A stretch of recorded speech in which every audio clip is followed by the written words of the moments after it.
На республиканский комплекс имени Раисы Сметаниной зашла тяжелая техника. Здесь асфальтируют лыжероллерную трассу. Работы идут в рамках второй очереди строительства главной лыжной арены Коми. Будет и третья. Здесь появится система искусственного освежения. Цена вопроса – 75 миллионов рублей. Виктория Палкина лично оценила объемы.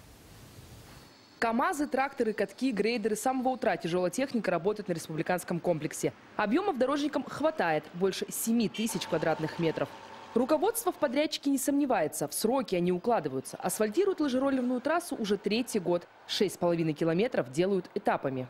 Позапрошлом году мы только сделали асфальт 2,5 километра без расширения. Хотя планировали, значит, и откосы расширить там, значит, чтобы она была удобна для тренировочного процесса. Дело в том, что эти 2,5 километра мы используем на первом снегу. В прошлом году сделали еще 2 петли. В этом вышли на финишную прямую. Основные работы идут на стартовой поляне и на подъемах. Из республиканского бюджета в 2012-м на асфальтирование лыжероллерной трассы выделили чуть больше 18 миллионов рублей.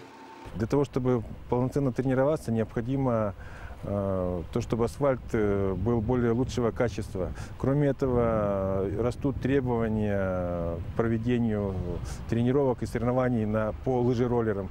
Поэтому вот сейчас мы как раз завершаем ту часть, это на самом стадионе и переходные мосты. То есть, и позволит в Сыктывкаре проводить уже любые соревнования по лыжероллерам и летнему биатлону.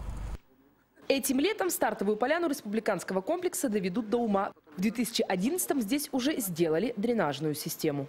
Мы долго добивались, чтобы нам это выделили деньги на эту систему. Значит, постоянно мы тут полоскались, вот где вот эта вот площадка вот темная есть сейчас.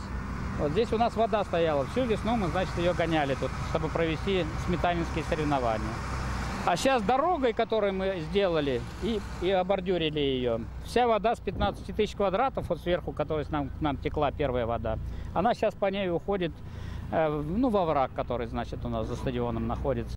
Отремонтированные участки лыжероллерной трассы в Коми уже оценили не только местные спортсмены, но и гости. Сюда на сборы приехала команда Ханты-Мансийского автономного округа. Конечно, приходится соседствовать с дорожниками, но ничего, терпимо, говорят лыжники.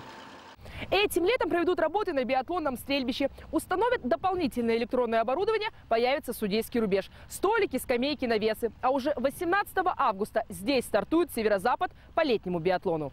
Виктория Палкина, Алексей Паршуков, телеканал Юрган, Сыктывдинский район.